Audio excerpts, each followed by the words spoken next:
దేవునికి స్తోత్రం కలుగును గాక. కూడి వచ్చినటువంటి సహోదరులందరికీ నా యొక్క ప్రత్యేకమైనటువంటి వందనములు తెలియజేస్తూ ఉన్నాను. అలాగే వేదికను ఆసీనులైనటువంటి దైవజనులు, సంఘ కాపరులు, నడి సోమరాజు గారికి మరి ఇంతవరకు మరి చక్కగా పాటలు పాడి దేవుని మహిమపరిచినటువంటి కొయిరి వారికి, ప్రత్యేకంగా పాడినటువంటి వారికి, ఆరాధనలో చక్కని ఆత్మీయ రీతిలో ఆరాధన నడిపించినటువంటి పాస్టర్ గారికి, మరి సంగీత కళాకారులకు, మరి ఇంతవరకు మరి అధ్యక్షులుగా ఉండి నడిపించినటువంటి మరి సిహెచ్ సత్య గారికి మరి సంఘం తరపు నుండి వందనములు తెలియజేస్తూ ఉన్నాను. మరి ఈ దినాన్న యూత్ ఫ్రైడే, మరి నిజంగా నాకు ఆరోగ్యంగా లేదు, అనారోగ్యంగా ఉంది. మరి పాస్టర్ గారిని చెప్పమని రిక్వెస్ట్ చేస్తే మన ప్రోటోకాల్ ఇప్పుడు తప్పకూడదు కనుక యూత్ ఫ్రైడే కనుక యూత్ వారే ఎవరొస్తే చెప్పమని ఆయన మాకు మరలా తిరిగి ఇవ్వడం జరిగింది. మరి దేవునికి స్తోత్రం కలుగును గాక. మరి మీరందరూ మరి నేను నిలబడనని చెప్పు దగ్గు రాకుండా దయచేసి మీ యొక్క వ్యక్తిగత ప్రార్థనలో జ్ఞాపకం ఉంచుకోవాలని తెలియజేస్తా ఉన్నాను. దేవుడు నాకు ప్రేరేపించినటువంటి ప్రేరేపణ మీ ముందుంచడానికి మీరందరూ ప్రార్థన పూర్వకంగా ఉండి నా మాటలను ఆలకించడానికి ప్రయత్నించాలని ప్రభు పేరట మిమ్మల్ని వేడుకుంటూ ఉన్నాను. మరి లాస్ట్ సారి నేను 2 నెలల సుమారులో నేను యూత్ ఫ్రైడేలో నిలబడి చెప్పినప్పుడు యవనస్తుల కొరకే ఒక సబ్జెక్ట్ చెప్పాను. ఎవరికైనా జ్ఞాపకం ఉందా?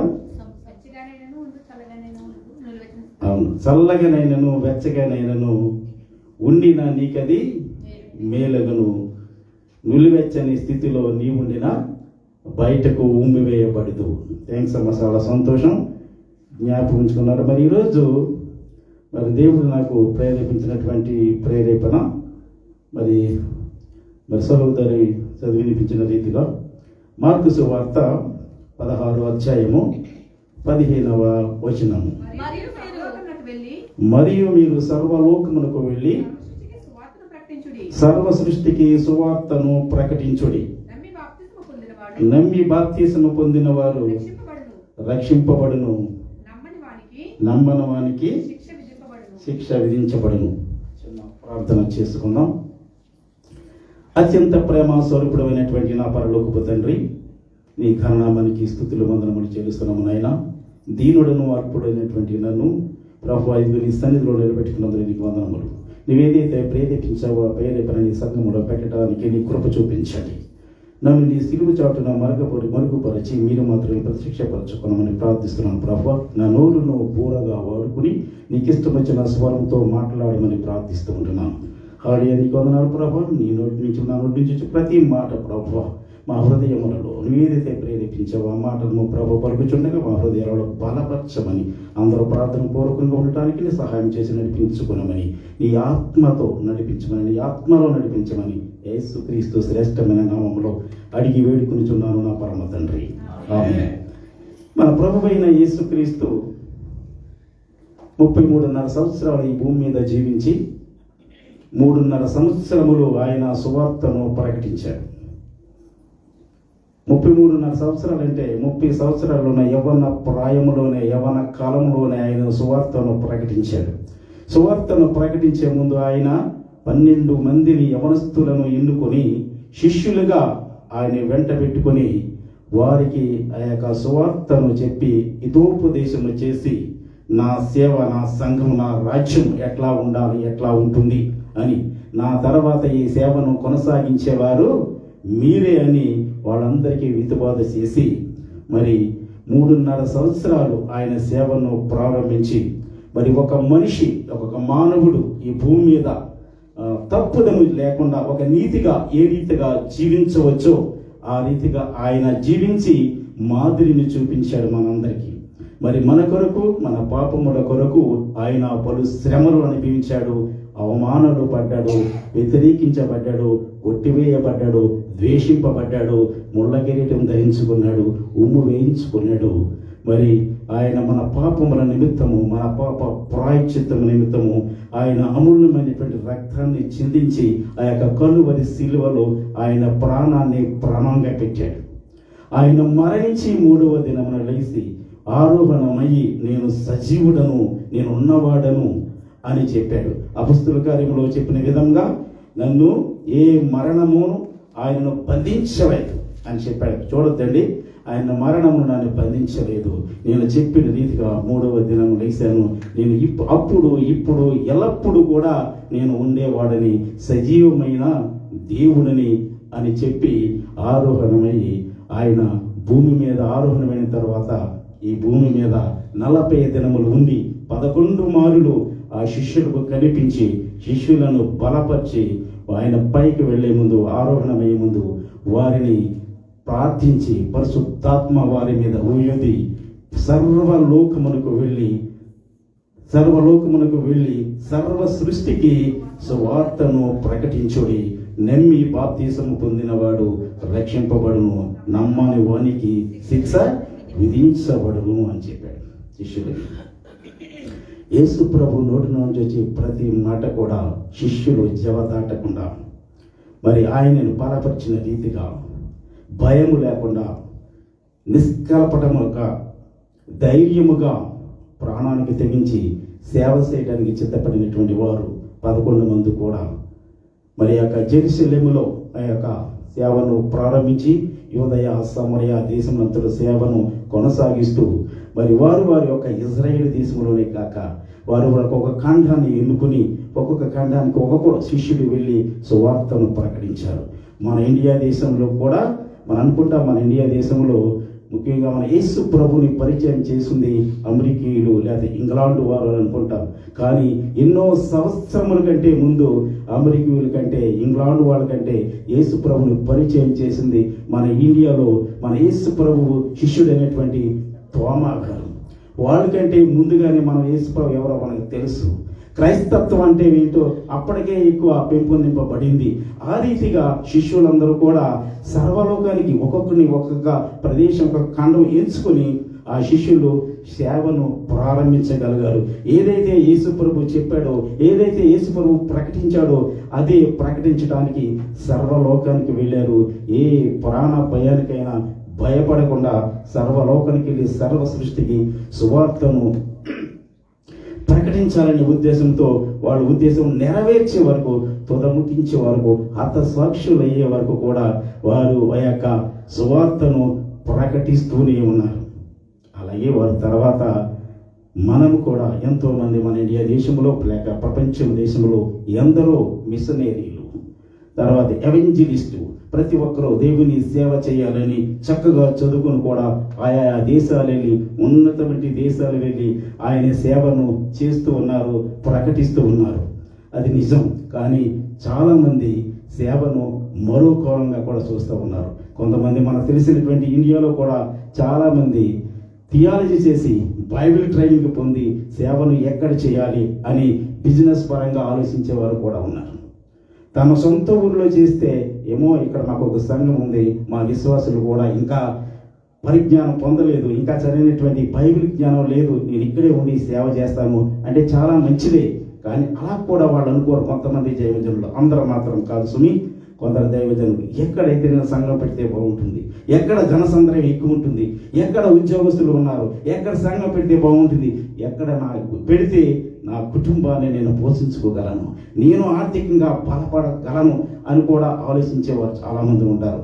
రైటే, ఎక్కడో దిక్కుని వాళ్ళు దేవుడు మాట్లాడని వెళ్ళి సంఘం పెడతారు. సంఘం పెట్టిన తర్వాత, సంఘం నడుస్తున్న తర్వాత వాళ్ళు మొట్టమొదటిగా చెప్పుతున్న సాక్ష్యం లేక చెప్పబడుతున్న సాక్ష్యం ఏంటంటే, నిలబడి దేవుడు నాతో మాట్లాడాడు, ఇక్కడే సంఘాన్ని పెట్టాలని, ఇక్కడే సంఘాన్ని నడపాలని, ఇక్కడే విశ్వాసుల్ని బలపరచాలని, ఈ ప్రదేశమే నాకు దేవుడు చూపించాడు అని గొప్ప సాక్ష్యం చెబుతూ ఉంటారు.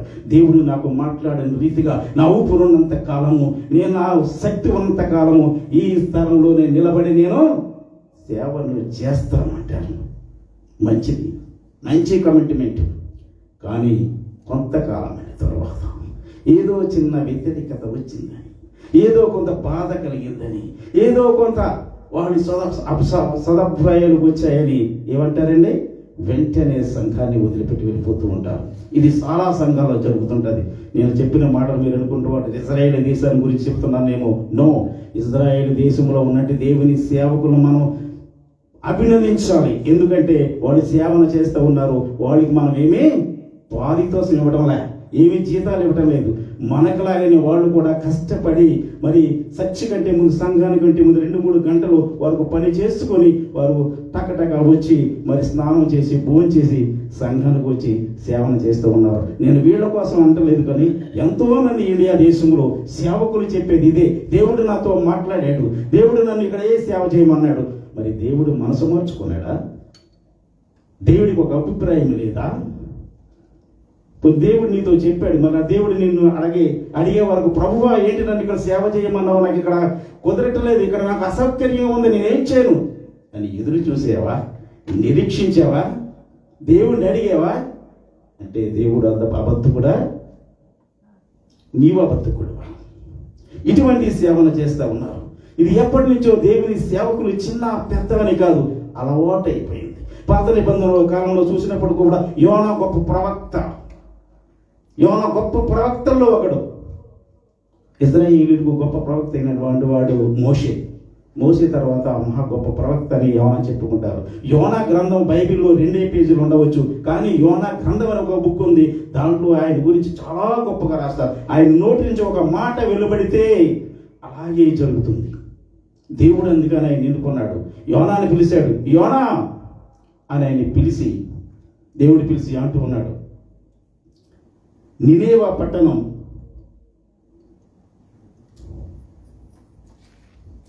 నినేవా పట్టణస్థులు నా దృష్టికి బహు ఘోరమైన వారిగా కనిపిస్తూ ఉన్నారు. నీవు వెళ్ళి నేను చెప్పిన మాట వాళ్ళకి ఒక మాట చెప్పు, ఒక మాటను ప్రకటించు. ఒకే ఒక దినం ఇల్లు చెప్పు, లేకపోతే ఆయన కేటాయించింది కొన్ని దినములైన వెళ్ళు, నువ్వు ఒక మాట చెప్పు అన్నాడు. యోనా ఎటువంటి వాడండి? చిన్న ప్రవక్త, చిన్న పాస్టర్ గారా, సంఘ కాపురా, గొప్ప ప్రవక్త యోనా. దేవుని గురించి తెలిసినవాడు, దేవుని ప్రేమను ఎరిగినవాడు, దేవునికి కోపం వస్తే ఎటువంటి భయంకరుడు అటువంటి తెలిసినవాడు, బాగా అనుభవనీయుడు. అటువంటి యోనా దేవుని ఆజ్ఞను ధిక్కరించి ఆయనని నినేవే పట్టణం వెళ్ళి ఒక ప్రకటన చేయమంటే ఆయన ఏం చేశాడు? తర్షీషుకు పారిపోతూ ఆయన ఎప్పి వెళ్ళినటువంటి ఓడను ఎక్కేస్తూ ఉన్నాడు. దేవుని ఆజ్ఞను పక్కన పెట్టేశాడు. తెలిసినటువంటి గొప్ప ప్రవక్త వెళ్ళిపోయి ఓడ ఎక్కేసి వేరే ప్రదేశానికి వెళ్ళిపోతూ ఉన్నాడు. దేవుడు అతను వెంటాడుతూ ఉన్నాడు. వెళ్ళిపోతూ అక్కడ పడవ మునిగిపోతున్న సమయంలో, ఆ స్టోరీ అంతా మీకు తెలుసు, జస్ట్ ఈ యొక్క సందర్భంగా చెప్తూ ఉన్నాను. మునిగిపోతున్న సమయంలో అంటారు, ఆయన వచ్చి నిన్ను పడేయాలి. అయ్యో, ఇది వచ్చింది నా కోసమే, ఈ సోదరు నా కొరకే, నా గోళ్ళు చేతులు కట్టేసి నన్ను సముద్రంలో పడేయండి, మీరు సేఫ్గా ఉంటారు, మీరు క్షేమంగా ఉంటారని. అలాగే పడేశారు వాళ్ళు. పడేస్తే ఏంటి, ఎందుకు పడేయాలనుకున్నాడు? యోనా పడేస్తే చచ్చిపోతాడని తెలుసు, చావాలని నిర్ణయించుకుని పడేయమన్నాడు. కానీ అదే యోనా యేసు ప్రభు అక్కడికి వెళ్ళమంటే, అయ్యో వాళ్ళు నరరూప రాక్షసులే, వాడు ఏ ఖండానికి ఆ ఖండాన్ని నేను చీల్చేసి తినేసేటువంటి నర భక్షకులే, నేను మాత్రం అక్కడికి వెళ్ళను అనేటువంటి యోనా దేవుడు చెప్పి అక్కడికి వెళితే సావనైనా సస్తాను ప్రభు, నీ ఆజ్ఞను నేను తీసుకొని నేను వెళ్తున్నానంటే బాగే ఉండేది. కానీ అక్కడికి వెళ్తే చచ్చిపోతారనుకున్న యోనా ఇక్కడికి వెళ్ళాడు. ఇక్కడ అంటున్నాడు, నేను సావటానికి సిద్ధంగా ఉన్నాను, నన్ను సముద్రంలో పడేయండి. దేవుని మాటలు దగ్గర నేను సావటానికి సిద్ధంగా ఉన్నాను, సముద్రంలో పడేయండి. పడేశారు సముద్రంలో. ఎక్కడ సముద్రంలో పడేస్తే ఏమవుతుంది? మనం కాళ్ళలో పడిపోతే ఏమవుతాం? మునిగిపోతాం, లోపలికి వెళ్ళిపోతాం. పైన ఏమి తేలం పడవలాగా. లాస్ట్ మంత్ మనందరికీ తెలుసు కదా, చిచ్చినాడు బ్రిడ్జి దగ్గర, మైంట్ వెనకాల చిచ్చినాడు బ్రిడ్జి దగ్గర ఇస్తేరియాలో ఒక అమ్మాయి ఇక్కడ ఉండేది. పోలీసులు పట్టుకుని వెళ్ళిపోయింది. తర్వాత 1 వీక్లోనూ 2 వీక్స్లో వాళ్ళ అబ్బాయి ఆత్మహత్య చేసుకుని మైంట్ వెనకాల బ్రిడ్జి మించి పడిపోయాడు, చనిపోవాలని ఆత్మహత్య చేసుకున్నాడు. 3 దినాల తర్వాత పెద్దలంకలో సేవం తేలింది. 3 దినముల తర్వాత ఎవరు సముద్రంలో పడినా, కాల్లో పడినా, గోదాట్లో పడినా పైన తేడా మునిగిపోతాడు. యోనా కూడా కిందకి వెళ్ళిపోయాడు. ఎక్కడికి వెళ్ళిపోయాడు? భూగర్భంలోకి వెళ్ళిపోయాడు. భూగర్భం ఒక్క మాట చదువుతారా? యోనా పత్రిక గ్రంథము 2వ అధ్యాయం 4వ వచనం ఒక్క మాట చదవండమ్మా. యోనా 2వ అధ్యాయము 4వ వచనం. నీ సన్నిధిలో నుండి చెప్పాలి.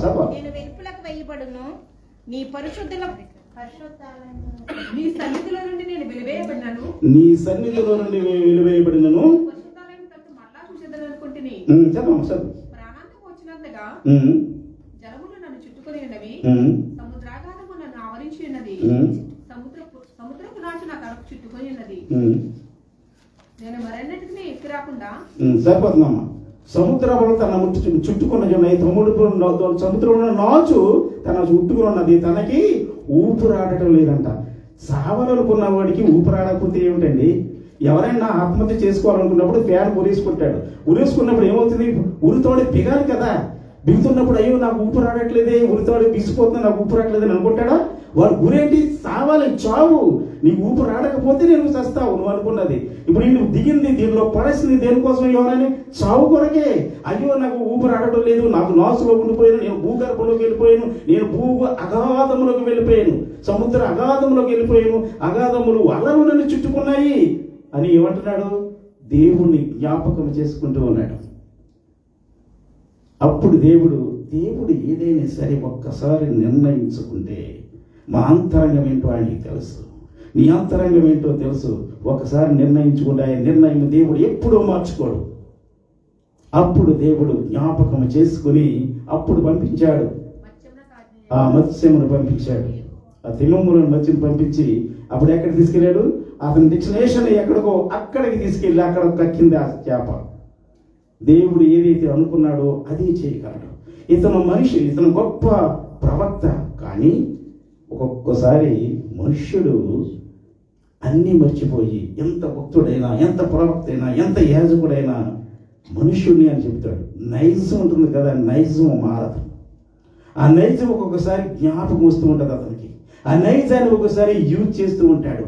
దేవుడు ఎంత గొప్పవాడో మర్చిపోనిస్తుంది ఆ నైజం బయటికి వస్తుంది.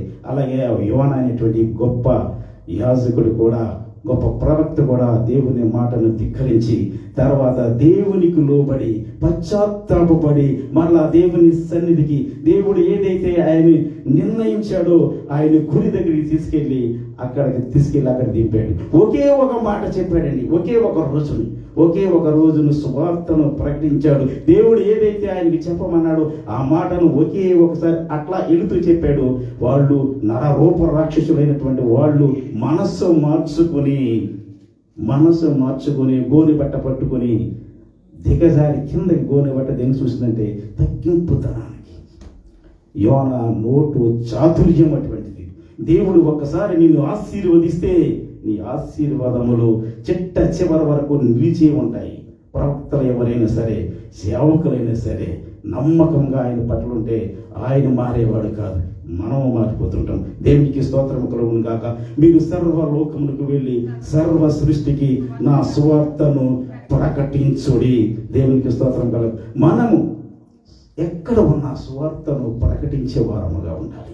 మనకు వచ్చింది ఒకే ఒక, అది ప్రతి ఒక్కరు చదువు ఉన్నా లేకపోయినా ఏదో ప్రతి ఒక్కరు ఇలా బైబిల్ తీసి చెప్పనవసరం లేదు. సువార్త, దేవుని వార్త, దేవుని మంచి మాట, నా ప్రభువుని నమ్ముకుంటే నువ్వు నమ్మి రక్షణ పొందితే దేవుడు నీకు పరలోకాన్ని నీకు చూపిస్తాడు, పరలోక దారి ఏర్పడతాడు. ఒక మాట, మనం ఇజ్రాయేల్ దేశం వచ్చాం. ఎందుకు వచ్చామండి? సేవ చేయటానిక, ఆరాధన చేయటానిక, ప్రకటన చేయటానిక? మన చేతను పట్టుకొని జీవనోపాధి కొరకు మనం ఇజ్రాయేల్ దేశం వచ్చాం. అయితే మనం ఇక్కడ మనం ఒకరికి ఆరాధన చేసుకుంటూ ఉన్నాం, ఒకరిని సేవ చేసుకుంటున్నాం, ఒకరినొకరు ప్రోత్సహిస్తూ ఉంటున్నాం. ఎన్నో సంఘం తర్వాత సంఘాలు వెలువడ్డాయి. క్రైస్తత్వం పెంపొందింపచేసింది. ఇది దేవుని కృప కదా. శిష్యులు వేరే దేశం వెళ్తే మనం యేసు ప్రభు పుట్టిన ప్రదేశంలో మనం దేవుని సేవ చేస్తూ ఉన్నాం. క్రైస్తవులముగా అంటే ఇజ్రాయేలు క్రైస్తవులు కాదు, యూదులు వేరు, క్రైస్తవులు వేరు. యూదుల మధ్యన మనం క్రైస్తత్వాన్ని పెంపొందింపచేస్తూ ఉన్నాము. దేవునికి స్తోత్రం కలుగును కాక. కానీ ఒక దినమున యూదులను కూడా మార్చగలిగేటువంటి దేవుని ఆశ కూడా అదే. శౌరి అనే గొప్ప ప్రసంగి కూడా ఉన్నాడు. మన వాళ్ళకి చాలా మంది, మన సీనియర్ మెంబర్ తెలుసు, శౌరి బాబు కోన. ఆయన ఇజ్రాయేలులో ప్రకటన చేస్తే, ఒక ప్రసంగం చేస్తే ఇజ్రాయేలీలు కూడా అటువంటి అనుభవం ఉండదు. అటువంటి ప్రసంగికుడు. ఇప్పుడు మనకు రాబోయే పాస్టర్ గారిని కూడా తీసుకొచ్చే టీం ఆయన టీంలో ఉంది. ఆయన ఇక్కడ మిలిటరీలో ఒక టీంకి ఆయన ట్రైనింగ్ ఇచ్చేవాడు. ఆయన ఎవరు? శౌరి బాబు కదండి, శౌరి బాబు కోన. ఎవరు? మిలిటరీకి ఇజ్రాయేలీల మిలిటరీకి ఆయన ట్రైనింగ్ ఇచ్చేవాడు, అంత గొప్పవాడు. ఆయన మసతుల నుంచి చాలా విన్నాను. ఒకసారి ఆ మిలిటరీ నాయకుడు ఒక మిలిటరీ సదస్సుకు తీసుకువెళ్తే అక్కడ ఆయనకి మిలిటరీ నాయకుడికి అవకాశం ఇచ్చారట మాట్లాడాలి. ఆయన ఈయనకి ఇచ్చాడంట, నువ్వు మాట్లాడాలి. ఈయన మాట్లాడుతూ యేసుప్రభు గురించి చెప్పడం మొదలు పెట్టాడంట. ఆయన గజగజలాడిపోతున్నాడు. అయ్యో ఇదేంటి, యూదుల మధ్యన యేసుప్రభు గురించి ప్రస్తావిస్తా ఉన్నాడు. అసలు ఇక్కడి నుంచి మేము బయటికి వెళ్తామా, మేము బయటికి వెళ్ళగలమా, ఏంటిది అనుకుని భయపడిపోయాడంట. ఆయన వృత్తాంతం అంతా చెప్పి నీట్గా చెప్తే వాళ్ళు పిన్ని డ్రాప్ సైలెంట్గా విన్నారట. విన్న తర్వాత ముగించుకుని బయటకు వచ్చేటప్పుడు ఆయన అంటాడంట సౌరితోటి, ఏమిటయ్యా బాబు, నువ్వు యేసుప్రభు గురించి చెప్తే నేను చాలా భయపడిపోయాను. మనం అసలు ఇక్కడి నుంచి బయటికి వెళ్ళనిస్తారా అనిపించింది. కానీ చాలా బాగా మలిచావు, చాలా బాగా చెప్పావు, చాలా బాగా విన్నారు. దేవునికి స్తోత్రం కలుగును గాక. ఒక దినము మనము యూదులకి సువార్త చేయకపోయినా ఎవరు ఒకరు వచ్చి యేసు క్రీస్తు గురించి యూదులకి సువార్త తప్పనిసరిగా ప్రకటిస్తారు. యూదులందరూ ప్రార్థనలు చేసిన తరువాతే యేసు ప్రభు రెండవ రాకడ జరుగుతుంది. ఇది మాత్రం తథ్యం. తప్పనిసరిగా మనం ఇశ్రాయేలు తీసుకుని ఈ రీతిగా మన సేవను చేస్తా ఉన్నామంటే దేవుడు మనకిచ్చిన కృప. దేవునికి స్తోత్రం కలుగును గాక. అలాగే మరి రెండవ మాటగా మత్తయి సువార్త 28వ అధ్యాయము 19వ వచనం చదువుకుందాం. మత్తయి సువార్త. కాబట్టి మీరు వెళ్ళి సమస్త జనులను శిష్యులుగా చేయుడి, తండ్రి యొక్కయు కుమారుని యొక్కయు పరిశుద్ధాత్మ యొక్కయు నామములోనికి వారికి బాప్తిసం ఇచ్చుచు వాటన్నిటిని కైకొనవలెనని వారికి బోధించుడి. యుగ సమాప్తి వరకు సదాకాలము మీతో కూడా ఉన్నానని వారితో చెప్పింది.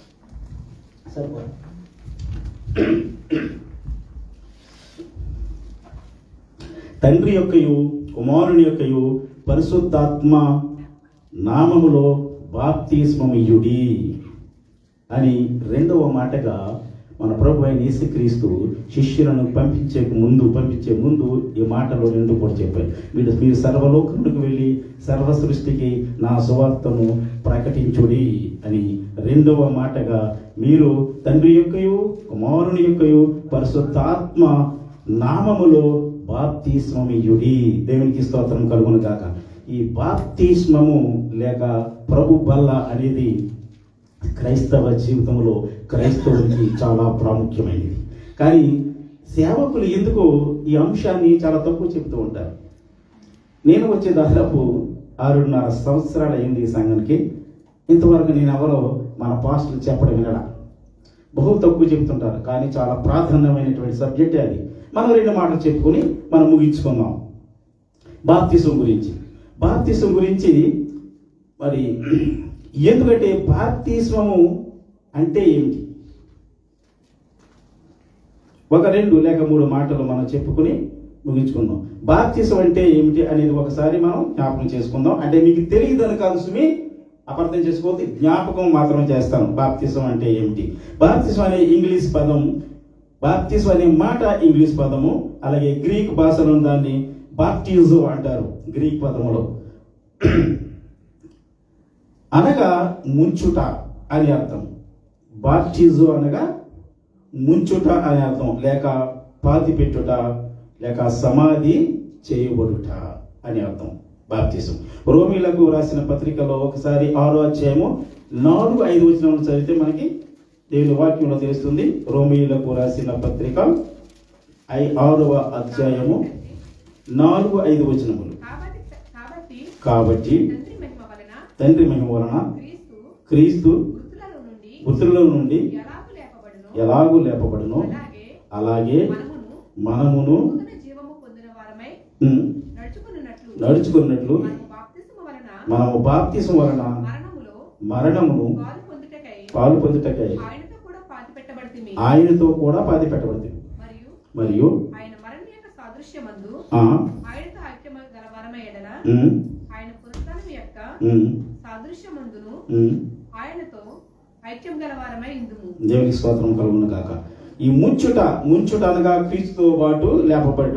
ఎప్పుడు యేసు ప్రభు మరణించినప్పుడు ఆయన ములుగుట అంటే పాపములను కప్పు పెట్టుట. తన ముందు ఉన్నటువంటి పాపములను కప్పిపెట్టుట, లేకపోతే సమాధి చేయబడుట అని. అలాగే లేపటం అనేది ముంచిన తర్వాత ఎప్పుడైతే లేస్తారో, ముంచుట అనగా లేపడం అనగా క్రీస్తుతో పాటు సమాధి చేయబడుట, తిరిగి లేపబడినప్పుడు క్రీస్తుతో పాటు లేపబడుట అనగా పునరుద్ధానమును జ్ఞాపకమును చేస్తూ ఉంది. బాప్తిసం అనేది ఒక ఆత్మీయమైన అర్థాన్ని మనకు తెలియజేస్తూ ఉంది. బాప్తిసం అనేది చాలా మంది బాప్తిసం అంత అవసరమా అంటారు. బాప్తిసం అనేది ఆత్మీయమైన అర్థాన్ని మనకు తెలియజేస్తుంది. ఎప్పుడైతే మనం రక్షింపబడ్డాము అని అడిగితే కొందరు అడిగాం అనుకోండి, అమ్మ అబ్బాయి మీరు ఎప్పుడు రక్షింపబడ్డారు అని ఎవరైనా దైవ సేవకుడు సహోదరుని అడిగారు అనుకోండి, వాళ్ళు ఏం చెప్తారంటే వాళ్ళు ఎప్పుడైతే బాప్తిసం తీసుకున్నారో ఆ డేట్ని గుర్తు చేసి చెప్తారు. ఆ రోజు నేను బాప్తిసం తీసుకున్నానండి, ఆ రోజు నుంచి నేను రక్షింపబడ్డాను అనేటువంటి అర్థం వచ్చేలాగా చెప్తుంటారు. దయచేసి గమనించాలి, బాప్తిసం తీసుకున్న ద్వారా మనం రక్షింపబడ్డాం. బాప్తిసం తీసుకున్న ద్వారా మనం రక్షింపబడ్డాము గనుకనే మనం బాప్తిసం తీసుకుంటూ ఉన్నాం. ఇది మనం గమనించాలి. మనం ఏ రోజైతే రక్షింపబడ్డామో, ఏ రోజైతే యేసు క్రీస్తును సొంత రక్షకునిగా అంగీకరించి హృదయమందు విశ్వాసించి నోటితో ఒప్పుకుంటామో, అదే రోజు నుండి మనము రక్షింపబడినట్లు ఆ రోజున మన పేరు జీవ గ్రంథంలో వ్రాయబడుతూ ఉంది. మరలా చెబుతున్నాను, బాప్తిసం తీసుకోవటం అంటే మనం రక్షింపబడటం కాదు. అంటారు కొంతమంది, అయితే మనం బాప్తిసం ఎందుకు, అసలు బాప్తిసం ఎందుకు తీసుకోవాలి అని కొందరు కూడా అనుకుంటుంటారు. బాప్తిసం ఎందుకు తీసుకోవాలంటే అపొస్తలుల కార్యములు 2వ అధ్యాయం 38వ ఒకసారి చూద్దాం. అపొస్తలుల కార్యములు 2వ అధ్యాయము క్రీస్తు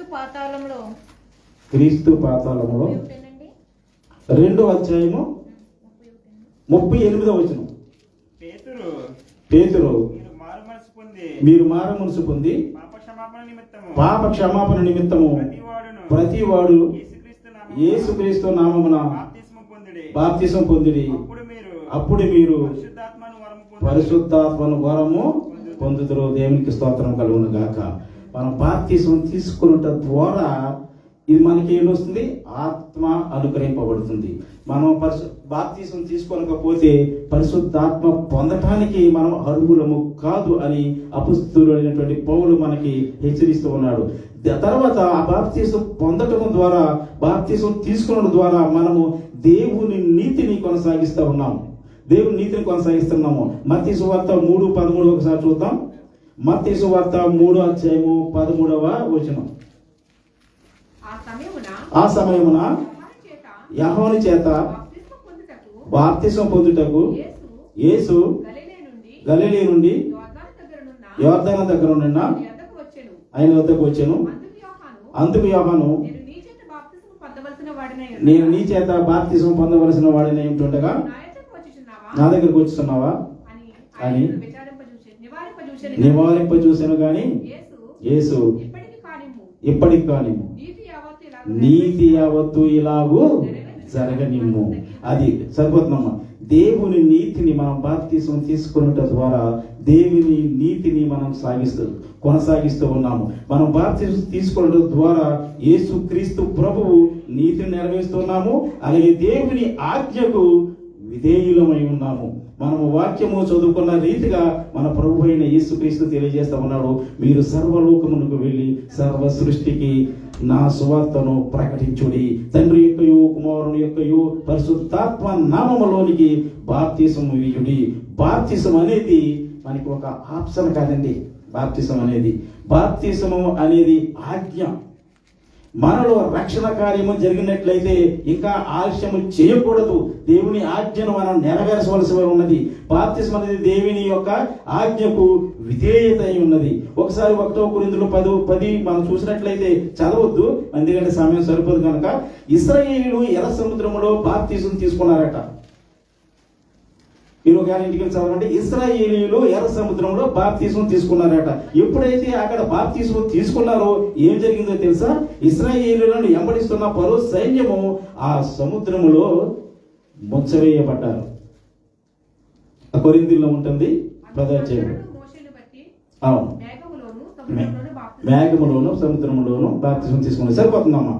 ఆ దేవుని మాటకు, దేవుని ఆజ్ఞకు విధేయత చూపుతూ ఎప్పుడైతే మనం బాప్తిస్మం తీసుకున్నామో అప్పటి వరకు మనలను వెంబడిస్తున్న లోకపు ప్రభావం కావచ్చు, లోకములో ఉన్నట్టు పాపపు కార్యాలు కావచ్చు, అవి ముంచివేయబడతాయి, అవి బంధింపబడతాయి. బాప్తిసం ద్వారా మనలో నూతన కార్యము జరుగుతుంది. దేవునికి స్తోత్రం కలుగును గాక. గొప్ప విడుదల కలుగుతుంది. అందుకే ఎవరు బాప్తిస్మమును ఆలస్యము చేయకూడదు, ఆలస్యము చేయకూడదు. దయచేసి గమనించండి. అపొస్తలుల కార్యములు 8వ అధ్యాయము మనం గమనించినట్లయితే అక్కడ ఐథోపియుడైన నపుంసకుడు ఆ యొక్క గుర్ర రథం మీద ప్రయాణిస్తూ ఉంటుండగా అక్కడికి దేవుడు ఫిలిప్పును పంపిస్తాడు. ఫిలిప్పును పంపించి అక్కడ ఫిలిప్పుని ఆ యొక్క యెషయా గ్రంథాన్ని వివరిస్తాడు, ఎక్స్ప్లెయిన్ చేస్తాడు. వివరించినప్పుడు అప్పుడు ఈయన అంటాడు కదా, ఆయనకి వివరించినప్పుడు ఆయన అంటాడు, ఆ నపుంసకుడు, అయ్యా నాకు యేసుప్రభు గురించి తెలిసింది, నేను సత్యమేమిటో నేను తెలుసుకున్నాను, నీ మాటలను బట్టి నేను సత్యం తెలుసుకున్నాను, సత్యమేమిటో నాకు అర్థమైంది అని వాళ్ళ గుర్ర రథం మీద కలిసి వెలుస్తూ ఉన్నప్పుడు ఆయన ఐథోపియుడైన యొక్క నపుంసకుడు అంటాడు కదా, ఇవిగో నీళ్లు ఇక్కడ ఉన్నాయి, నాకు బాప్తిస్మం ఇవ్వటానికి అభ్యంతరం ఏమిటి అని అడుగుతాడు. వెంటనే ఈ వాక్యం ఏమి చూస్తుందంటే, ఎప్పుడైతే మనం బాప్తిస్మం తీసుకోవాలని నిర్ణయించుకున్నామో దాన్ని ఏం చేయకూడదు, ఆలస్యం చేయకూడదు, పోస్ట్ పోన్ చేయకూడదు. అది దీని యొక్క తాత్పర్యము. అర్థం వెంటనే బాప్తిస్మం పొందినట్టు మనం చూస్తాము. వాళ్ళు దేవుని స్తోత్రం వాళ్ళిద్దరూ కలిసి నీటిలో దిగి ఆ యొక్క బాప్తిసం అనే కార్యక్రమాన్ని నెరవేరుస్తారు. దేవునికి స్తోత్రం కలుగును గాక. ఎప్పుడైతే మనం రక్షణ కార్యము జరుగుతూ బాప్తిస్మం ఎట్టి పరిస్థితుల్లోనూ కూడా మనం ఆలస్యము చేయకూడదు. మనలో కొంతమంది ఎలా అనుకుంటారు, బాప్తిస్మం తీసుకోకపోవడానికి ప్రధాన కారణం ఒకటి ఉంటుంది. దేనికి తీసుకోకపోవడానికి నేను బాప్తిస్మం తీసుకోవాలనుకుంటున్నాను, కానీ నాలో కొన్ని అనుమానాలు ఉన్నాయి, నాలో కొన్ని బలహీనతలు ఉన్నాయి, నాలో కొన్ని మార్చుకోవలసినవి ఉన్నాయి, నాలో కొన్ని వదిలిపెట్టవలసినవి ఉన్నాయి. వాటినన్నిటినీ వదిలిపెట్టిన తరువాత, వాటన్నిటినీ జయించిన తరువాత, నేను పర్ఫెక్ట్ అయిన తరువాత నేను బాప్తిసం తీసుకుంటాను, లేక ప్రభు వల్ల తీసుకుంటాను అని అంటూ ఉంటారు చాలామంది. ఇలాగా ప్రభు వల్ల విషయంలో కూడా చాలామంది ఇలాగే వెనకబడిపోతూ ఉంటారు. ప్రభు వల్ల తీసుకోవడం, నేను పర్ఫెక్ట్ అవ్వాలి, నాకు కొన్ని బలహీనతలు ఉన్నాయి, అటు తీసేసుకోవాలి, అటు తుడిచేసుకోవాలి, అప్పుడు నేను పరిశుద్ధుడుగా వచ్చే దేవుని సన్నిధిలో మోకరించి ప్రభు వల్ల తీసుకోవాలనుకుంటాను. ప్రియ సహోదరి సహోదరులారా, ఈ విషయం చెప్పడానికైనా వినేవాళ్ళకైనా ఈజీగా ఉండొచ్చు, వినసొంపుగా ఉండొచ్చు, ఆత్మీయంగా కూడా ఉండవచ్చు ఈ మాటలు. కానీ వాక్యానికి విరుద్ధం. ఎందుకంటే నేను కంప్లీట్గా మారిన తర్వాత, పర్ఫెక్ట్ అయిన తర్వాత బాప్తిసం తీసుకుంటాను అని అంటే వాళ్ళు ఎప్పటికీ బాప్తిసం తీసుకోలేరు, ఎప్పటికీ ప్రభు బలలో పాల్గొనలేరు. అలాగే వాళ్ళు ఎప్పటికీ ప్రభు బలలో పాల్గొనలేరు. ఇంకా కఠినంగా చెప్పాలి అంటే వాళ్ళు చచ్చేంత వరకు కూడా బాప్తిసం తీసుకోలేరు, చచ్చేంత వరకు కూడా ప్రభు బలలో వాళ్ళ యొక్క చెయ్యి పెట్టలేరు, ప్రభు బలలో పాల్గొనలేరు. ఎందుచేతనంటే మన సొంత బలముతోటి, మన సొంత సామర్థ్యంతో, మన సొంత క్రమశిక్షణతోటి ఎప్పటికీ పర్ఫెక్ట్ అవ్వలేము. మన బలహీనతలను మనం జయించగలిగితే, మనలను మనం మార్చుకోగలిగితే యేసుక్రీస్తు ప్రభు శిలువలో మరణించవలసిన అవసరము లేదు, ఆవశ్యకత లేదు. మనలను మనం మార్చుకోలేము కాబట్టి, మనము మన పాపాల్ని, మన శరీరాన్ని జయించలేము కాబట్టి దేవుడు మనకు ఆయన కృపను అనుగ్రహిస్తూ ఉన్నాడు. దేవునికి స్తోత్రం కలుగును కాక. ఆయన ఏమంటున్నాడంటే, నా దగ్గరకు రా, నీలో నిజమైన పశ్చాత్తాపము కలిగితే ఫస్ట్ నా దగ్గరకు రా, నీ పాపాలని ఒప్పుకున్నప్పుడు నా దగ్గరకు రా, నేను నిన్ను నిలబెడతాను, నేను నీకు నా కృపనిస్తాను, నా బండ మీద నిన్ను నిలబెడతాను అని మన ప్రభు అంటూ ఉన్నాడు. మనం లేదు ప్రభువా, నేను మారాలి, అప్పుడు నీ దగ్గరకు వస్తాను అని మనం అంటున్నాం. అది ఎప్పటికీ మనం సాధించలేము. మనం ఎప్పుడైతే పశ్చాత్తాపడ్డామో, ఎప్పుడైతే మన పాపాలని ఒప్పుకున్నామో, ఆయన కృప మన మీద ఎప్పటికీ ఉంటుంది.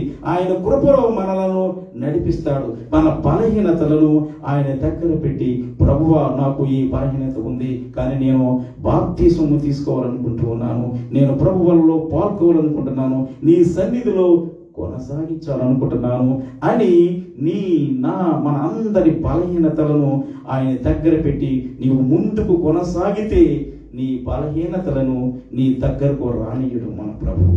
దేవునికి స్తోత్రం కలుగును గాక.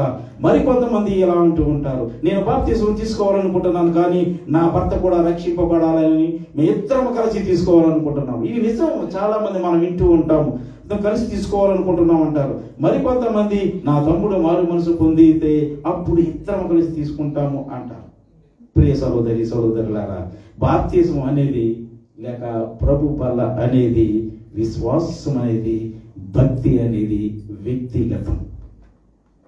మా వదిన లేదా మా తర్వాత నేను తీసుకుంటాను, మా తమ్ముడు, నా భార్య, నా భర్త, అందరూ అంత సంపూర్ణ కుటుంబం మారిన తర్వాత నేను తీసుకుంటాను అంటే అది ఎంత మాత్రము మంచిది కాదు. విశ్వాసము, భక్తి వ్యక్తిగతం, మన కుటుంబానికి సంబంధము లేనిది. భక్తి అనేది మనకి, మన దేవునికి మాత్రమే సంబంధించినది. నీ విశ్వాసము, నీ భక్తి నీ భర్తను కాపాడదు, నీ భర్త భక్తి నిన్ను కాపాడదు. అలాగని వాళ్ళను వదిలేయమని కాదు సుమి, వాళ్ళను వదిలేయమని కాదు.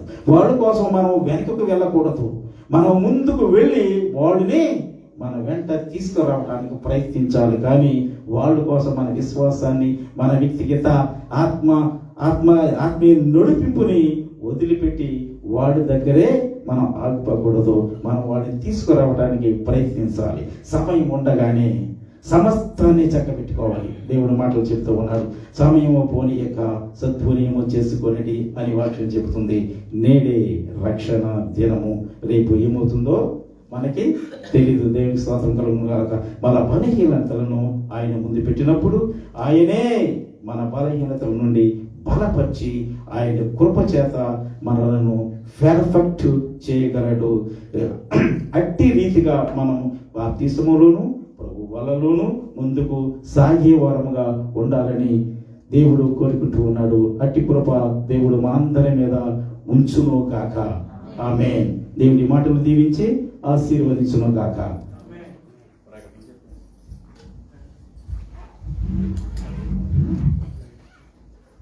చిన్న ప్రార్థన చేసుకున్నాం.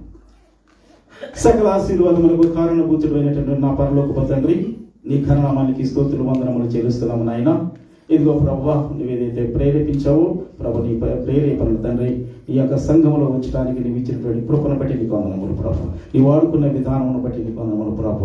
ఆమేన్. హల్లెలూయా. నిజమే ప్రభువా, మా యొక్క బలహీనతలను మనం తీర్చుకోగలిగితే, మా బలహీనత నుండి మేము బయటకు రాగలిగితే, మా పాపాల నుండి మేము బయటకు రాగలిగితే ప్రభువా, నీవు కలువరి సిలువలో మరణించవలసిన ఆవశ్యకత లేదు ప్రభువా. మా బలహీనతలను మా ప్రభువా తండ్రి ఏదైతే మాకు ఒప్పుకోలు కలిగి ఉన్నదో ఈ పశ్చాత్తాపడి నీ సన్నిధిలో పెట్టి ఆ బలహీనతలను ప్రభువా నీ ముందుంచి మేము ముందుకు సాగే వారముగా మమ్మల్ని బలపరిచి నడిపించి వాడుకోమని ప్రార్థిస్తున్నాం తండ్రి. ఎందరో ఇలాగే ఆలోచిస్తూ ఉన్నారు తండ్రి, నీ ఆత్మ చేత నీ శక్తి చేత వాళ్ళు నడిపించిన తండ్రి, నీ సన్నిధిలో బలపరిచి నీ బండ మీద వాళ్ళు నిలబెట్టమని ప్రార్థిస్తున్నాం. ఈ నీ మాటలు నా ప్రభువా మా హృదయాలలో మంచి నేలను పడిన విత్తనం వలె ఫలించడానికి నీ సహాయం చేయండి. ఫలించిన ఫలములు నిలిచి ఉండడానికి సహాయం చేసి నడిపించుకోనమని ఈ సంఘాన్ని నానాటికి ప్రభువా అభివృద్ధి పరచమని మీరు మాకు ఇచ్చినటువంటి సేవకులను బట్టి నీకు వందనములు తండ్రి. నీకే వందనములు చెల్లించుకుంటూ ఉన్నాము. మా సంఘాన్ని బలపరిచి నడిపించి ముందుకు సాగే సంఘముగా మమ్మల్ని ఉంచమని, ప్రతి కార్యముని యొక్క ఆధ్వర్యములు జరిగించుకోనమని మీ ప్రియ కుమారుడును మా ప్రభువును రక్షకుడును యేసుక్రీస్తు శ్రేష్టమైన నామములో అడిగి వేడుకొనుచున్నాను నా పరమ తండ్రి. ఆమేన్.